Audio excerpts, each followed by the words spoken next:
Deal कर ली। उनको लगा कि ये बंदा ठीक है, सही माफिया है, ये हमारा काम भी करवा देगा। 5 मई को सिकंदर की गाड़ी पुलिस चेकिंग में पकड़ी गई। 5 मई यानी जब नीट का एग्जाम था, पटना में इनकी गाड़ी पकड़ी गई और गाड़ी में पुलिस को नीट कैंडिडेट आयुष राज, अनुराग यादव, शिवनंदन कुमार और अभिषेक कुमार की नीट परीक्षा के एडमिट कार्ड मिल गए उसी गाड़ी। इसके बाद पुलिस ने सिकंदर को अरेस्ट कर लिया। फिर कैंडिडेट आयुष राज के पिता अखिलेश कुमार को और बिट्टू कुमार को भी अरेस्ट कर लिया गया। यानी उस गाड़ी के पकड़े जाते ही वहां से जांच आगे बढ़ती गई। सिकंदर की निशानदेही पर ही अमित आनंद, नीतीश कुमार और 4 कैंडिडेट आयुष राज, अनुराग यादव, शिवनंदन और अभिषेक को भी अरेस्ट किया गया। इसके अलावा भी कुछ और लोग अरेस्ट किए और पुलिस की जांच अभी भी चल रही है। यहाँ एक सवाल है, अब बताइए, इतने लोग पकड़े जा रहे हैं, पैसे का इतना बड़ा खेल चल रहा है, एग्जाम को लीक करने का पटना में खुल्लम खुल्ला दावा हो रहा है, पुलिस धड़ाधड़ गिरफ्तारियां कर रही है और यहाँ कहा जा रहा है सब चंगा है जी। पब्लिक इंटरेस्ट में एबीपी न्यूज की टीम मास्टरमाइंड सिकंदर के ठिकाने तक जा पहुंची है। हम इसके पीछे लगे हुए हैं और मैंने कहा था आपको गारंटी दे रहे हैं कि हम छोड़ेंगे तब तक नहीं जब तक बच्चों को इंसाफ नहीं मिल जाता। सिकंदर के फ्लैट पर ताला लगा हुआ था जहां हमारी टीम पहुंची। तो हम मौजूद हैं जैन लैंडमार्क अपार्टमेंट में और यहाँ जो मुख्य आरोपी है इस नीट पेपर मामले का सिकंदर, वो इसी अपार्टमेंट में रहता है, ब्लॉक सी में। उसका फ्लैट 607 है। हालांकि गिरफ्तारी उसकी हो गई है और अब हम इस अपार्टमेंट में चलेंगे और जानेंगे यहाँ कि जब सिकंदर यहाँ रहता था तो गतिविधियाँ क्या थी, क्या कुछ होता था इस अपार्टमेंट में। सिकंदर यही रहते थे?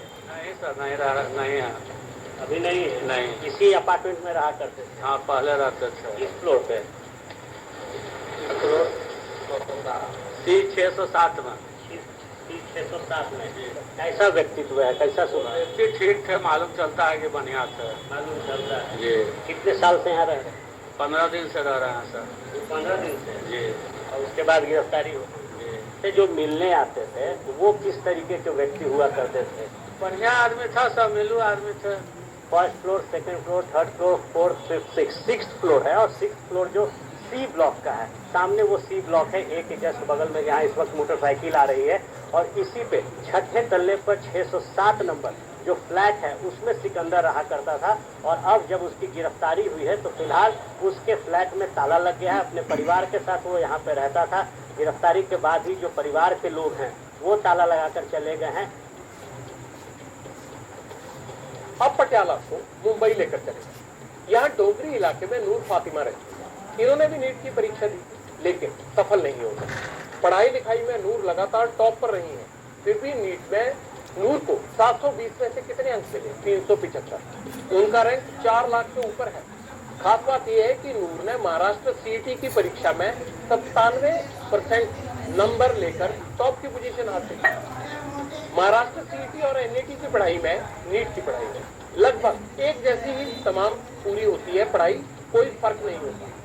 नूर की बात देश के शिक्षा मंत्री और एनटीए को जरूर सुननी चाहिए क्योंकि नूर के पास नीट एग्जाम की शुद्धता पर सवाल उठाने वाले महत्वपूर्ण सबूत हैं। पढ़ाई तो अच्छी खासी चल रही थी। जब रिजल्ट आए तो एक्सपेक्टेड मार्क्स इतने आए बट रैंकिंग का फ्लक्चुएशन बहुत ज़्यादा हो गया। जो रैंकिंग लाइक 2-3 लाख में आना चाहिए वो 4-5 लाख में चले गई।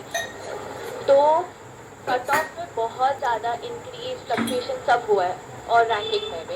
ऐसे थे क्या, इफ नॉट एमबीबीएस तो दूसरा कोर्स तो मिल ही जाएगा डेफिनेटली, क्योंकि लास्ट ईयर मिल रहा था वही मार्क्स में। बट ये साल इतना कट ऑफ हाई हो गया, क्या दिस ईयर बीपीटी का भी रिस्क हो गया है बिकॉज रैंकिंग बहुत ज़्यादा हाई हो गई, डबल हो गई है। ये तो पक्का श्योर है कि 100% पेपर लीक हुआ है in every part of India. तो सीईटी का आने के बाद भी था क्या, नीट में अच्छे आ सकते थे, एटलीस्ट रैंकिंग अच्छी आ सकती थी, वो नहीं है। मसला 24 लाख छात्रों के भविष्य का है तो इस पर राजनीति भी खूब हो रही है। समाजवादी पार्टी के अध्यक्ष अखिलेश यादव ने एक्स पर लिखा, विभिन्न परीक्षाओं का पेपर लीक होना, परीक्षा में सेंटर से लेकर सॉल्वर तक की धांधली होना, परीक्षा कराने वाली एजेंसी का काम शक के घेरे में आना, रिजल्ट में ग्रेस मार्क्स की हेराफेरी होना, मनचाहे सेंटर मिलना, एक ही सेंटर से कई कैंडिडेट का सेलेक्ट होना और 100% आ जाना, केवल एग्जाम मैनेजमेंट की समस्या